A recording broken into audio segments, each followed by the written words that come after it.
kasih Tuhan, terima kasih Tuhan. Inilah pengakuan iman kami Bapa di sorga.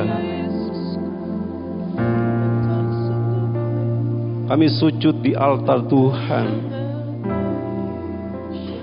karena kami sadar bahwa Engkau yang memberikan kepada kami anugerah. Kami sadar bahwa Engkau yang mengubah hidup kami Tuhan. Kami sadar bahwa semua yang terjadi atas kehidupan kami sampai hari ini, bahkan kami di dalam keadaan baik, sehat, bahkan hari ini kami bisa datang beribadah, semua karena anugerah Tuhan. Terima kasih Tuhan atas karya-Mu di dalam kehidupan kami hari lepas hari. Kami tidak berjalan sendiri ketika melewati begitu banyak pencobaan. Kami berjalan bersama-sama dengan Engkau yang senantiasa memberikan kemenangan bagi kami. Bapa di sorga, pada pagi yang indah ini kami mau mendengar suara-Mu melalui firman Tuhan. Oleh karena itu biarkan siapkan hati, telinga, pikiran kami Tuhan, untuk mendengar, untuk merenungkan, menyimpan dan juga melakukan kebenaran firman ini Tuhan. Jangan izinkan kuasa lain berkuasa atas sekitar kami, atas hidup kami, tapi biarlah Roh Kudus berkuasa secara penuh atas kehidupan kami. Sehingga ketika firman ditabur kami memang benar-benar siap menerimanya. Berkati hamba-Mu di dalam seluruh keterbatasan menyampaikan kebenaran firman ini. Biarlah Roh Kudus yang memberkati hamba-Mu, yang memampukan untuk menyampaikan kebenaran firman dan juga mengubah hamba-Mu secara pribadi. Terima kasih Tuhan, kami siap mendengar firman-Mu. Di dalam nama Tuhan Yesus kami sudah berdoa pada Engkau. Haleluya. Amin. Amin. Silakan duduk. Teman-teman yang membantu kita untuk melayani.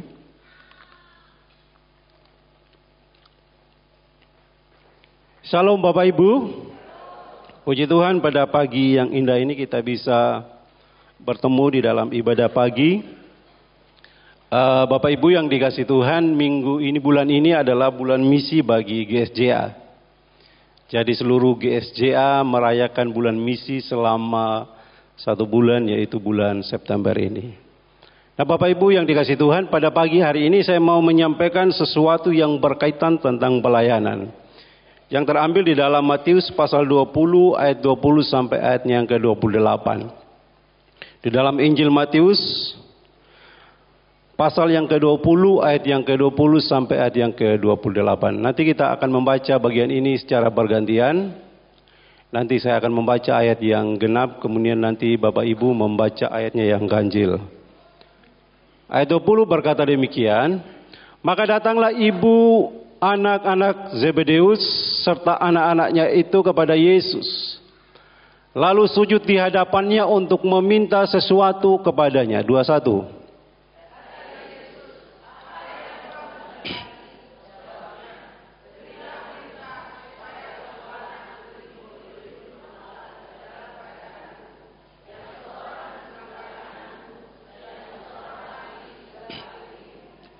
Ayat 22, tetapi Yesus menjawab katanya, kamu tidak tahu apa yang kamu minta. Dapatkah kamu meminum cawan yang harus kuminum? Kata mereka kepadanya, kami dapat.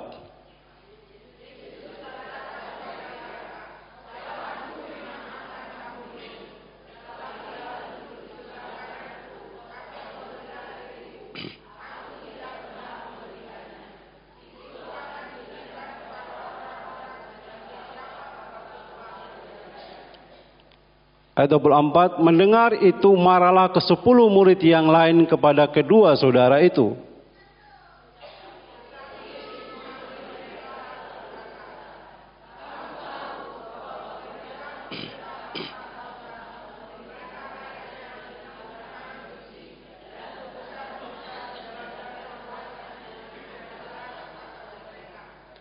Ayat 26, tidaklah demikian di antara kamu. Barang siapa ingin menjadi besar di antara kamu, hendaklah ia menjadi pelayanmu.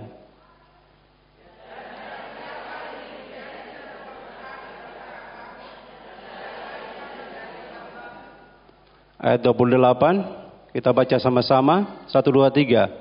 Sama seperti anak manusia, datang bukan untuk dilayani, melainkan untuk melayani dan untuk memberikan nyawanya menjadi tebusan bagi banyak orang. Amin. Ya Bapak Ibu saudara-saudara yang dikasihi Tuhan, hari ini pertanyaan yang sama yang akan menjadi tema di dalam firman Tuhan itu, yaitu menjadi yang terbesar dalam kerajaan sorga. Siapakah yang menjadi yang terbesar di dalam kerajaan sorga? Kita akan belajar 3 hal yang berkaitan dengan bagian ini. Tadi kita sudah membaca di ayatnya yang ke-23, dikatakan di sana, coba ditampilkan slide-nya aja, saya membaca singkatnya aja, lanjut. Yesus berkata, tetapi hal duduk di sebelah kananku atau di sebelah kiriku, aku tidak berhak memberikannya. Itu akan diberikan kepada orang-orang bagi siapa Bapakku telah menyediakannya. Saudara, kita belajar satu poin penting di dalam bagian yang kita baca adalah untuk menjadi yang terbesar di dalam kerajaan surga, kita harus tunduk kepada kehendak Allah. Amin. Jadi setiap orang percaya kalau mau besar di mata Allah, orang itu harus menjadi pribadi yang tunduk dan taat kepada Allah. Karena kalau kita tidak tunduk kepada Allah, saudara, kita susah melakukan sesuatu yang lain yang berkaitan dengan kehendak Allah. Karena orang yang mampu melakukan kehendak Allah adalah mereka yang tunduk kepada kehendak Allah. Katakan tunduk pada kehendak Allah. Jadi selama kita tidak tunduk, saudara, yang menjadi apa yang kita lakukan adalah kehendak kita sendiri. Kemauan kita sendiri, keinginan kita sendiri. Dan keinginan Tuhan atau kehendak Tuhan itu nanti nomor keberapa gitu ya. Sehingga kemudian kalau kita melihat sebenarnya, kalau kita melihat bahwa ambisi menjadi besar, ambisi menjadi terhormat adalah sifat dasar dan hasrat bawaan semua manusia. Jadi semua manusia yang hidup di bumi ini pingin menjadi besar, pingin menjadi terhormat. Dan itu memang nggak salah karena memang ini sifat bawaan, hasrat bawaan. Saudara, kalau kita diremehkan sama orang lain kita bisa ngamuk. Saya nggak mau diremehkan, saya mau dihargai. Nggak diberi senyum aja sudah ngamuk. Kok nggak senyum sama saya dan lain sebagainya. Artinya bahwa menjadi besar, menjadi terhormat seolah-olah ini menjadi kebutuhan yang paling utama. Sehingga ketika kita direndahkan oleh siapa saja, kita kemudian merasa bahwa kecewa, sakit hati, dan lain sebagainya. Oleh karena itu ketika Tuhan Yesus mendengar pernyataan ini atau permintaan ini, dia tidak marah. Yang marah siapa? Ke-10 murid yang lainnya. Kenapa marah? Karena mereka juga punya ambisi yang sama. Yakobus dikatakan tadi, anak-anak Zebedeus ini sebenarnya ini disebut sebagai sepupu Yesus Kristus di dalam tafsiran itu. Dia adalah sepupu Maria, ibu mereka itu adalah sepupu Maria, ibu Yesus. Jadi mereka meminta secara kekeluargaan. Ini lagi viral, lagi dinasti nih ya, lagi viral sekarang, lagi viral namanya yang pemerintahan dinasti gitu ya. Minta karena ini keluarga, kalau bisa adik-adikmu, saudaramu duduk yang satu di sebelah kiri, yang satu di sebelah kanan begitu. Tetapi 10 murid yang lain yang tentunya memiliki ambisi yang sama juga marah. Loh, kamu kok minta begitu? Lah terus kita ini apa gitu ya? Jadi kamu pingin kiri yang ke kanan, lah terus kami ke bagian mana gitu? Kami juga pingin. Coba lanjut slide berikutnya. Yang perlu kita lihat pada bagian ini adalah, saudara, ketika perempuan ini, ibu dari Yohanes dan Yakobus, di situ dikatakan ketika dia datang kepada Tuhan Yesus, dia meminta dengan tidak berdiri tetapi dia bersujud meminta itu. Dikatakan dia datang dan bersujud di depan Yesus dan kemudian dia meminta. Saudara tahu apa permintaannya? Dia katakan, berilah perintah supaya kedua anakku ini boleh duduk. Orang yang sikapnya sujud di hadapan Tuhan tetapi meminta bukan berdasarkan apa yang menjadi kehendak Tuhan tetapi apa yang menjadi kehendaknya. Dia berkata, berilah perintah. Ini mauku, berilah perintah supaya anakku ini duduk di sebelah kiri dan sebelah kanan. Ketika mereka berkata seperti Tuhan Yesus berkata, dapatkah kamu minum cawan yang harus kuminum? Kata mereka kepadanya, kami dapat. Ini juga merupakan semua pemaksaan kehendak. Ada semua pemaksaan kehendak untuk menjadi yang terbesar. Oleh karena itu menjadi yang terbesar dalam kerajaan Allah adalah kehendak Allah. Bukan memaksakan kehendak kita. Saudara, kadang memang sikap kita sujud di hadapan Tuhan. Tetapi ketika kita meminta sesuatu, kita lebih cenderung meminta apa yang menjadi kehendak kita. Di dalam doa pun seperti itu. Sepertinya kita sujud. Sepertinya kita menangis di hadapan Tuhan ketika meminta sesuatu. Tetapi pernahkah kita berpikir bahwa apa yang kita minta ini sesuai enggak dengan kehendak Tuhan? Karena kalau berbicara tentang ketundukan kepada Allah bukan hanya sekedar berbicara tentang fisik kita yang menundukkan diri. Tetapi berbicara tentang kerendahan hati yang mengakui diri bahwa kita sungguh-sungguh rendah di hadapan Tuhan. Di dalam kerendahan itu kita mengakui biarlah kehendak-Mu saja yang terjadi di atas hidupku. Saudara, kalau kita belajar pada bagian ini, sekali lagi, ambisi itu menghalangi kita untuk bisa berjalan bersama-sama dengan Tuhan. Kata Rasul Paulus, di dalam kelemahankulah kuasa Tuhan itu semakin nyata. Saudara, kita bisa berjalan bersama-sama dengan Tuhan untuk bisa menyelesaikan begitu banyak persoalan hanya ketika kita tunduk. Hanya ketika kita percaya dan mengandalkan Tuhan atas segala persoalan itu. Ketika kita masih menganggap bahwa saya masih bisa. Ketika kita masih menganggap Tuhan saya mampu, Tuhan saya pintar, Tuhan saya hebat. Saudara, kita tidak bisa berjalan bersama-sama dengan Tuhan. Di dalam pelayanan pun seperti itu. Maka penting sikap hati yang tunduk, sikap hati yang taat. Sekalipun kita punya latar belakang yang hebat, sekalipun kita adalah orang yang sangat kaya, sekalipun kita adalah orang yang punya pendidikan yang tinggi. Sekalipun kita adalah orang yang punya jabatan yang tinggi. Saudara, kalau tidak ada ketundukan kepada kehendak Allah, saudara, semuanya tidak akan jadi. Saudara, apa yang dikatakan di dalam firman Tuhan? Coba kita buka. Matius 26 ayat 38 sampai ayat 39 berkata seperti ini. Matius 26 ayat 38 sampai 39. Lalu katanya kepada mereka, hatiku sangat sedih seperti mau mati rasanya. Tinggallah di sini dan berjaga-jagalah dengan aku. Maka ia maju sedikit lalu sujud dan berdoa katanya, ya Bapakku, jikalau sekiranya mungkin biarlah cawan ini lalu daripadaku. Tetapi janganlah seperti yang ku kehendaki, melainkan seperti yang Engkau kehendaki.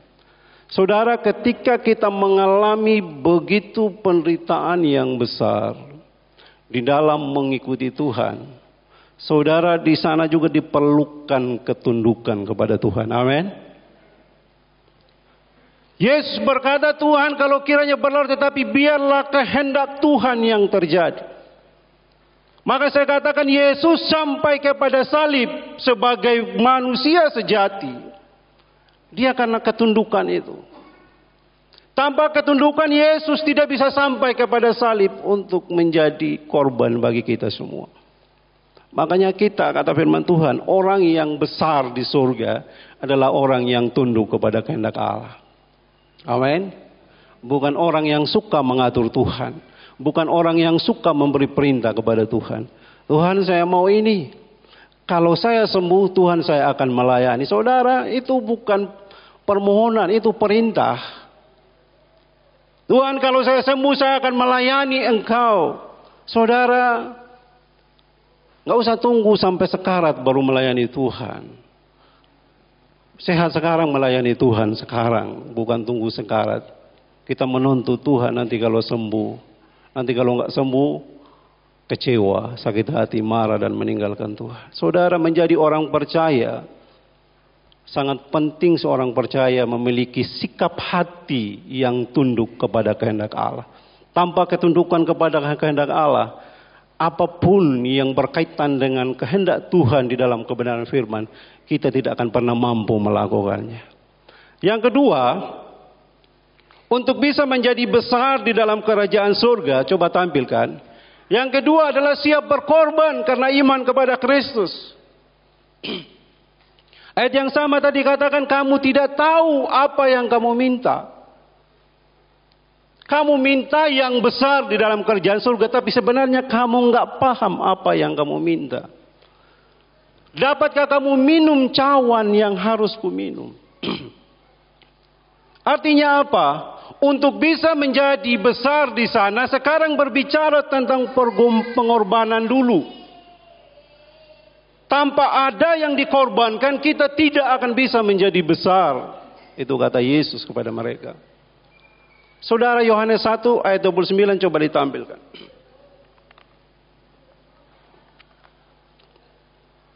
Yohanes pasal 1 ayat 29. Ini kata Yohanes Pembaptis.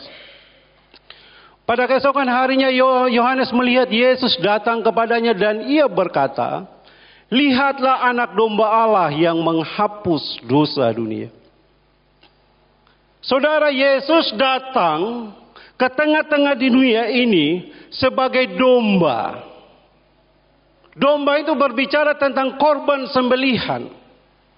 Domba berbicara tentang pengorbanan. Saudara, kita juga dikatakan sebagai domba di tengah-tengah serigala. Artinya bahwa orang percaya itu harus identik dengan pengorbanan. Jadi kalau kita mau besar, kata firman Tuhan sekali lagi, jadilah domba yang siap berkorban. Coba lanjutkan slide berikutnya. Bapak Ibu saudara-saudara yang dikasihi Tuhan.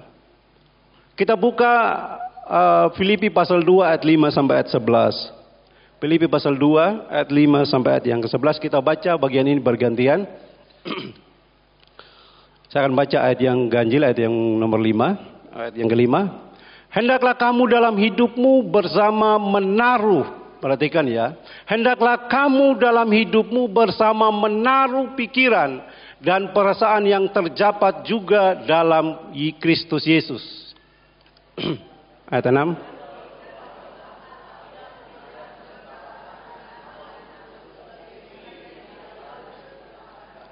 Ayat 7. Melainkan telah mengosongkan dirinya sendiri dan mengambil rupa seorang hamba dan menjadi sama dengan manusia.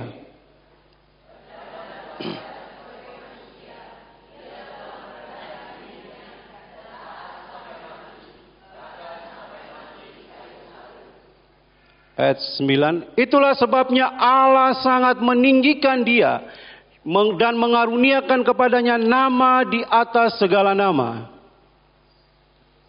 Ayat 10.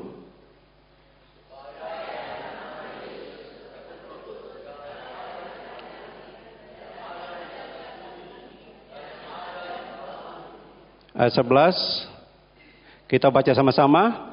Dan segala lidah mengaku Yesus Kristus adalah Tuhan bagi kemuliaan Allah Bapa. Amin. Nah, Bapak Ibu saudara-saudara yang dikasihi Tuhan, kata firman Tuhan, hendaklah kita menaruh pikiran dan perasaan yang terdapat juga di dalam Kristus Yesus. Pikiran yang sama dengan Allah, pikiran yang sama dengan Kristus yang dikatakan oleh firman Tuhan, yaitu pikiran tentang pengorbanan. Amin. Jadi seorang percaya yang mau besar seperti dikatakan firman Tuhan bahwa Allah sangat meninggikan dia. Semua orang harus mengaku Yesus adalah Tuhan. Tetapi yang disebut Kristus itu sebagai Tuhan adalah orang yang datang menjadi domba yang siap berkorban. Orang yang besar yang ditinggikan ini adalah dia pribadi yang sudah berkorban di atas kayu salib. Oleh karena itu Tuhan Yesus mengosongkan dirinya. Kata mengosongkan dirinya itu bahkan ambisinya dihilangkan. Dikatakan juga tidak mempertahankan kesetaraan dengan Allah. Merendahkan dirinya dan taat sampai mati. Ini berbicara tentang pengorbanan. Saudara, kita ingin menjadi terbesar dalam kerajaan surga. Yang menjadi pertanyaannya, lalu apa yang kita korbankan? Saudara, pernah kita merenung selama kita menjadi orang Kristen, apa yang saya korbankan untuk Tuhan? Saudara, pernahkah mengorbankan ambisi pribadi dan mengambil bagian masuk dalam ambisi Tuhan? Atau selama ini saya hanya ingin mencukupkan diriku terus tentang saya dan tentang saya dan tentang Tuhan gak ada dalam kehidupan kita. Semuanya harus tentang saya. Apakah kita pernah mengorbankan hobi kita untuk Tuhan? Nanti dulu ya saya ibadah dulu. Nanti dulu saya baca Alkitab dulu. Apakah kita pernah mengorbankan waktu kita? Ibadah pagi-pagi jam 6 kita pernah nggak mengorbankan waktu mungkin dengan taat dan setia sepanjang minggu. Kita bangun jam 4 pagi, jam 5 pagi untuk datang beribadah kepada Tuhan. Pernahkah kita mengorbankan waktu kita untuk nonton sesuatu yang menyenangkan dan kemudian kita korbankan untuk membaca Alkitab atau berdoa?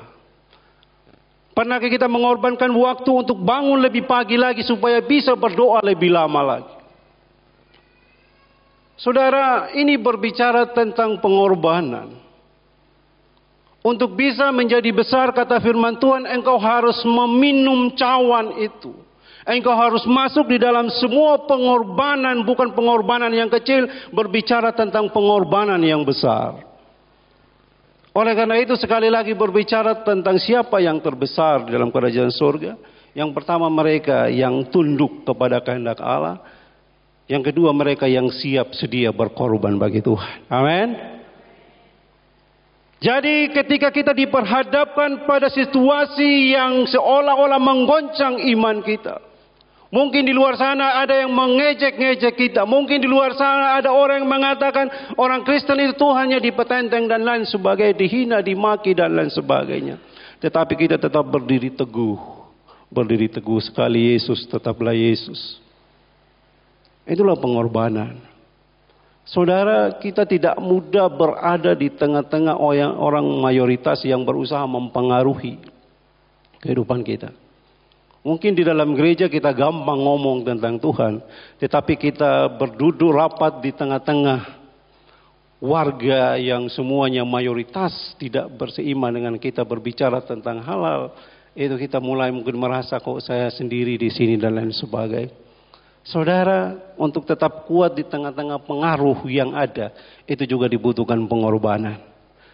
Yang kita berkata sekali Yesus tetap Yesus. Saya ini orang Kristen yang siap berkorban apapun untuk Tuhan. Makanya firman Tuhan mengingatkan kepada kita bahwa kita harus rela mengosongkan diri kita. Kita harus rela mengalahkan ambisi kita.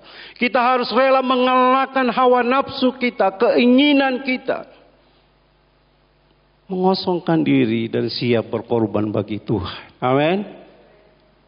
Itu yang kedua. Yang ketiga, bagian yang ketiga yang kita pelajari pada bagian ini, dikatakan dalam ayat tadi yang kita baca, anak manusia datang bukan untuk dilayani, melainkan untuk melayani. Yang ketiga adalah bahwa pelayanan harus menjadi inti kehidupan kita.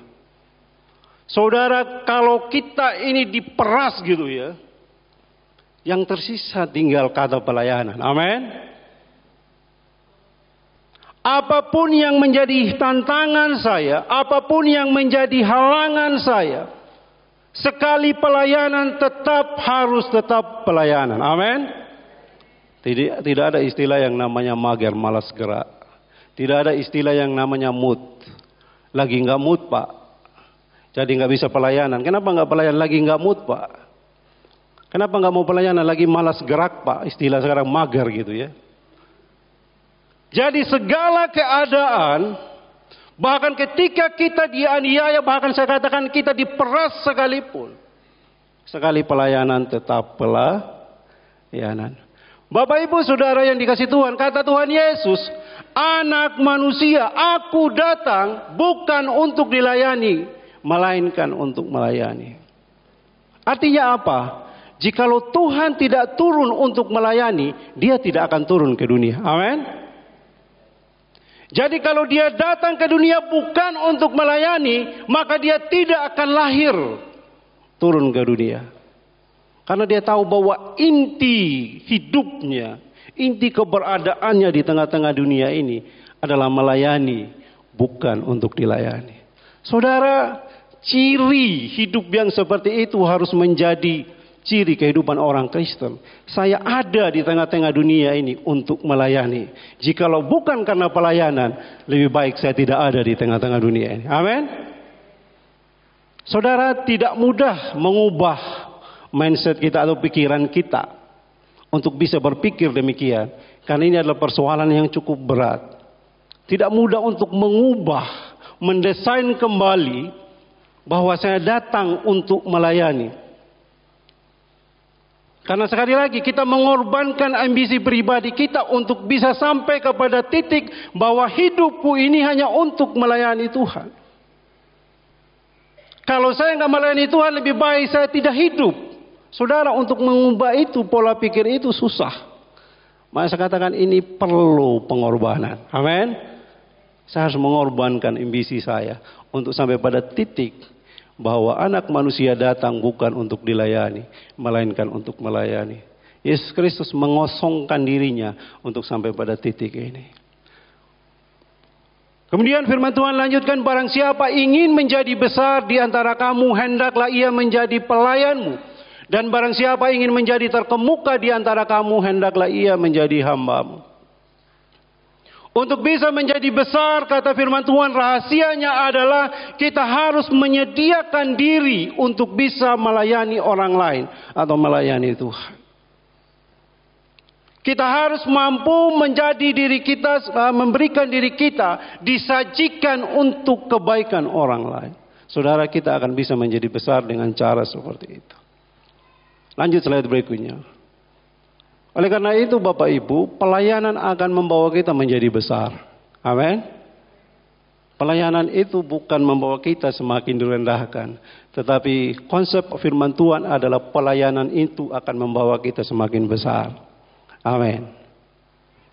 Oleh karena itu, di dalam pelayanan kita bisa melihat bahwa ada peningkatan nilai diri yang menjadikan kita berharga bagi orang lain.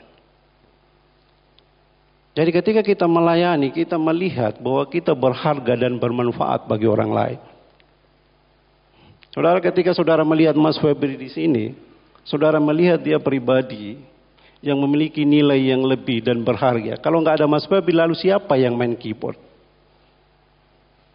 Ketika Mbak Iwin berdiri di sini memimpin pujian, kalau nggak ada dia, lalu terus siapa? Atau semua WL, atau semua pelayan firman Tuhan. Saya ngikut di kelas kanak-kanak di sana waktu sejak ada Vania, saya ngikut di kelas itu. Saya melihat ada Mbak Dian, ada Kak Dian, ada Kak Desi, ada Kak Yeska gitu ya. Saya membayangkan kalau mereka nggak ada, terus siapa yang ngajar anak-anak ini? Gak mungkin saya dan Pak Ari lompat-lompat di sana kan? Artinya bahwa kita merasa bahwa mereka hadir di situ, mereka menjadi berharga karena mereka mengambil bagian di dalam pelayanan itu. Saudara juga bermain musik menjadi berharga bagi mereka yang duduk dan beribadah, yang memimpin pujian, yang menerima tamu, dan semua yang mengambil bagian di dalam pelayanan ini. Mereka memiliki nilai yang lebih ketika mereka mengambil bagian untuk melayani Tuhan. Makanya firman Tuhan katakan bahwa pelayanan itu menjadikan kita semakin besar. Karena pelayanan sebenarnya memberi juga pertumbuhan menjadi besar dan semakin kuat dan kokoh. Saudara, kata firman Tuhan, Tuhan Yesus katakan untuk memberikan nyawanya menjadi tebusan bagi banyak orang. Saudara, coba kita buka 1 Petrus pasal 1 ayat 19. Ayat 18 sampai ayat 19. 1 Petrus pasal 1 ayat 18 ayat sampai ayat 19. Dikatakan demikian. Sebab kamu tahu bahwa kamu telah ditebus dari cara hidupmu yang sia-sia, yang kamu warisi dari nenek moyangmu itu, bukan dengan barang yang fana, bukan pula dengan perak atau emas, ayat 19, melainkan dengan darah yang mahal, yaitu darah Kristus yang sama seperti darah anak domba, yang tak bernoda dan tak bercacat. Jadi apa yang dikorbankan oleh Kristus di atas kayu salib, kata firman Tuhan, itu sesuatu yang tidak ternilai dengan apapun yang ada di dunia, bahkan emas dan perak sekalipun. Ini sesuatu yang berharga bagi umat manusia, sesuatu yang bermanfaat bagi umat manusia. Hal yang sama terjadi bagi orang yang melayani Tuhan. Dia mempersembahkan yang berharga bagi orang yang lain. Saudara yang dikasih Tuhan, sekali lagi, pelayanan itu menjadikan kita juga semakin besar dan semakin kuat dan kokoh. Saudara, banyak orang sekarang yang cari gereja supaya saya bisa bertumbuh. Saudara nggak usah cari gereja untuk bertumbuh. Dimanapun kita bergereja, itu akan membuat kita bertumbuh. Sekarang yang kita perlu tanyakan, saya mau cari tempat untuk melayani Tuhan supaya bisa bertumbuh. Karena pelayanan itu merupakan bagian dari pertumbuhan iman menjadi besar. Pelayanan nggak tunggu dewasa, tetapi pelayanan itu menjadi alat untuk kita semakin besar dan semakin besar di dalam Tuhan. Ketika orang mengambil bagian di dalam pelayanan, pada saat yang sama dia sedang mempraktekkan kebenaran firman Tuhan dalam hidupnya. Kata firman Tuhan, orang yang melakukan firman Tuhan, dia seperti orang yang seperti rumah yang dibangun di atas batu. Ketika dia ada badai, ada hujan, ada topan, dia tetap berdiri kokoh. Jadi saudara, ketika kita mengambil bagian dalam pelayanan, kita menjadi besar, menjadi kuat, menjadi kokoh, dan kita tidak mudah diterpa dengan badai persoalan apapun. Dan kita tidak akan mudah jatuh. Oleh karena itu sekali lagi, ada peningkatan nilai diri yang menjadikan kita berharga bagi orang lain. Ada pertumbuhan menjadi besar dan semakin kuat dan kokoh. Lanjut slide berikutnya. Oleh karena itu sekali lagi, untuk bisa menjadi besar, yang perlu kita tanyakan adalah pelayanan bukan tentang apa keuntungannya bagi saya. Apa keuntungannya bagi saya? Saudara, kalau kemana-mana tolong melayani, lu terus apa keuntungannya buat saya? Saudara, kita nggak akan menjadi besar kalau terus bertanya apa untungnya bagi saya, apa untungnya bagi saya, apakah menambah penghasilan bagi saya, apakah dan lain sebagainya. Tetapi yang perlu kita tanyakan adalah apa yang harus saya lakukan untuk keuntungan orang lain. Amin. Apa yang harus saya lakukan untuk memberkati orang lain? Apa yang harus saya lakukan untuk melayani orang lain? Saudara, kalau kita memiliki pemahaman yang seperti itu, kita akan rela menyajikan diri kita. Kita akan rela menyajikan kemampuan kita. Kita akan rela menyajikan talenta kita. Kita akan rela menyajikan karunia rohani kita untuk orang lain. Sehingga kemudian semakin besar pelayanan, maka semakin besar pula nilai dan manfaat kita bagi orang lain. Itulah konsep Alkitab mengenai siapa yang terbesar di antara kita. Atau bahkan nanti siapa yang terbesar di antara kerajaan surga. Sekali lagi Bapak Ibu, saudara-saudara yang dikasihi Tuhan. Kalau kita mau menjadi yang terbesar di dalam bulan misi ini. Kalau kita mau menjadi pribadi yang besar di mata Tuhan. Saya rasa bagian ini bukan hanya berbicara tentang besar nanti di kerajaan surga, tapi bahkan juga kita akan menjadi besar di dunia ini. Mereka yang besar menurut firman Tuhan adalah mereka yang hidupnya tunduk kepada Allah. Hidupnya tunduk, hidupnya taat seperti Kristus yang tunduk dan taat sampai mati di atas kayu salib. Yang kita tetap taat melakukan kehendak Tuhan. Apapun yang terjadi saya harus taat. Apapun yang terjadi saya harus taat dan setia kepada Tuhan. Yang kedua adalah mereka yang siap berkorban bagi Tuhan. Apapun saya akan korbankan untuk Tuhan. Sekali Yesus, tetaplah Yesus. Dan yang ketiga adalah mereka yang menjadikan pelayanan itu sebagai inti dari kehidupan. Saya ada, kalau enggak pelayanan lebih baik saya enggak ada. Firman Tuhan katakan, aku datang untuk melayani dan bukan untuk dilayani. Amin. Mari kita bangkit berdiri. Mari pemain musik. Kita angkat satu pujian, hidup ini adalah kesempatan.